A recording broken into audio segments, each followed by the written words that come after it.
अरे थांब, तुला जे हवंय तेच तुला आता मिळणार आहे. आज देव तुझ्याशी बोलत आहे. आज तुझं उत्तर तुला इथेच मिळणार आहे. स्क्रोल करून पुढे जाऊ नकोस, देवाचं ऐक. हे शब्द तुझ्यासाठीच आहेत. होय, देव तुला काय सांगत आहे ते तू एकदा लक्ष देऊन ऐक, कारण हा व्हिडिओ फक्त तुझ्यासाठीच आहे. देव अजून काम करत आहे तुझ्यासाठी. फक्त तू देवावर विश्वास ठेव आणि हा संदेश शेवटपर्यंत ऐक. होय बाळा, संपूर्ण जग हा विचार करत आहे की हा खोटारडा देवाचा एक ऑनलाईन संदेश आहे, ज्याकडे लोक दुर्लक्ष करत आहेत किंवा जे दुर्लक्ष करीत नाहीत ते अपूर्ण सोडत आहेत. हा दैवी संदेश न पाहता पुढे जात आहेत, पण जे देवाकडे दुर्लक्ष करत आहेत त्यांना स्वतः देव शक्ती प्रदान करत आहे. त्यामुळे तू या संदेशाकडे दुर्लक्ष करू नकोस. होय, कदाचित तू या संदेशाकडे दुर्लक्ष करणार नाहीस. तू हा संदेश शुद्ध मनाने थोडे कष्ट घेऊन नक्कीच ऐकणार आहेस, याची मला खात्री आहे.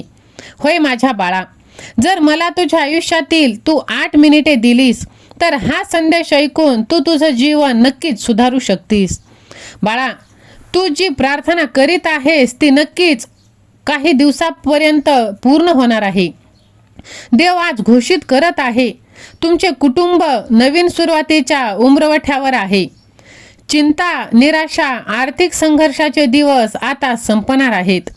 भूतकाळातील ज्या ज्या गोष्टी वाईट घडल्यात त्यांच्या जागी तुम्हाला आता आनंद, समृद्धी, अनपेक्षित चमत्कार पाहायला मिळणार आहे.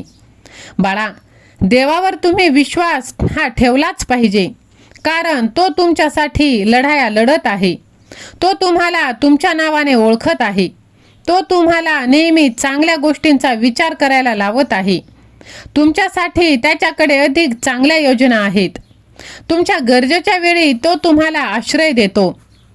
होय बाळा, आयुष्यातील सगळ्या गोष्टी तुम्हाला चांगल्याच घडलं जातं.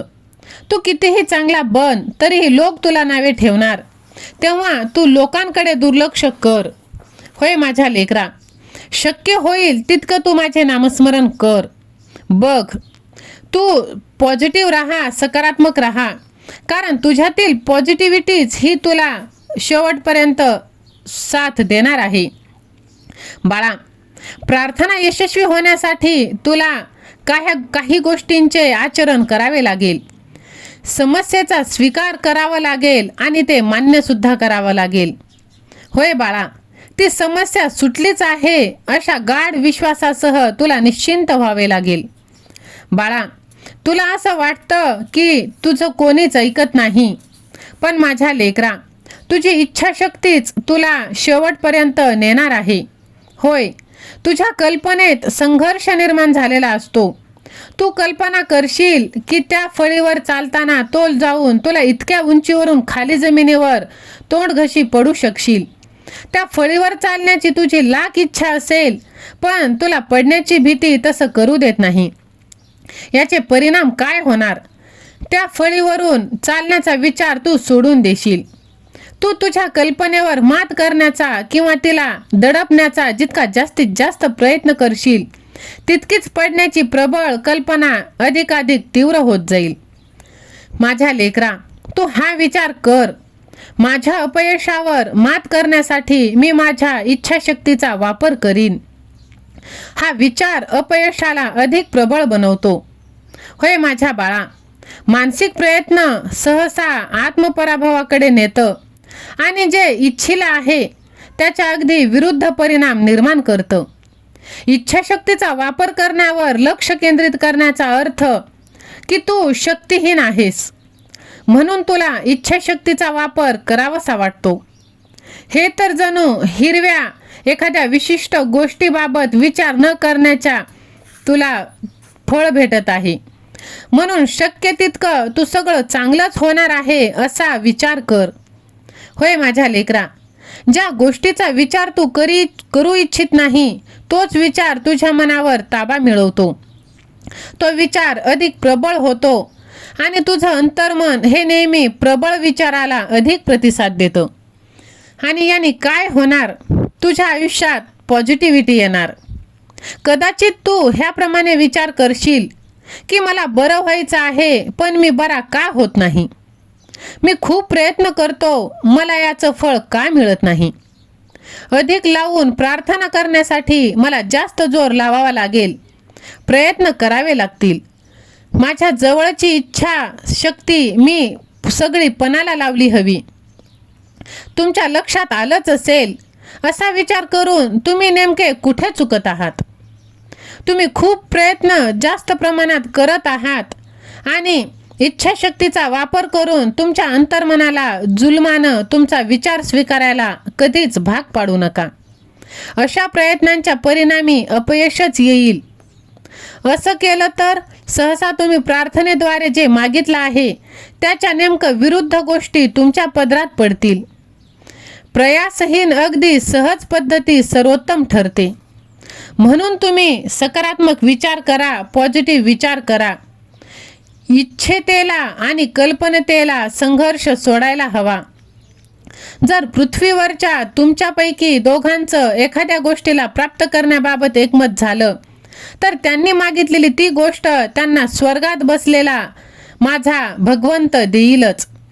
म्हणून तुम्ही स्वतःवरती विश्वास ठेवा. मानसिक शक्तीचा आणि इच्छाशक्तीचा तुम्ही वापर करा. मानसिक दडपण आणि अतिरिक्त प्रयास हे भीती आणि काळजी सुचवतात.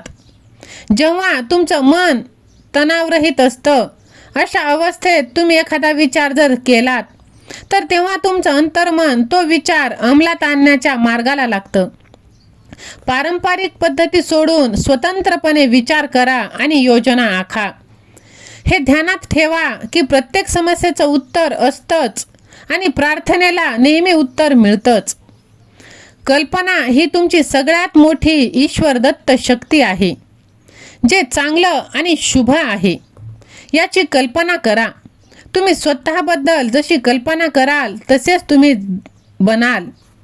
झोपेपूर्वीच्या तंद्रीच्या अवस्थेत तुमच्या बाह्य मनाला आणि अंतर्मनाला जो संघर्ष असतो तो मिटवा. त्यांचं काम त्यांना करू द्या. झोपी जाण्याअगोदर तुमच्या इच्छापूर्तीची वारंवार कल्पना करा आणि शांतीपूर्वक झोपा आणि आनंदाने जागे व्हा. भगवंताचे नामस्मरण तुम्ही करत राहा. भगवंताचे नामस्मरण जर केले तर तुम्हाला सर्व काही शक्य होते. तुमच्या हृदयाच्या धडधडीबद्दल, तुमच्या फुफ्फुसांची श्वास घेण्याबद्दल किंवा तुमच्या शरीराच्या कोणत्याही अवयवाच्या कार्याबद्दल जास्त काळजी करू नका.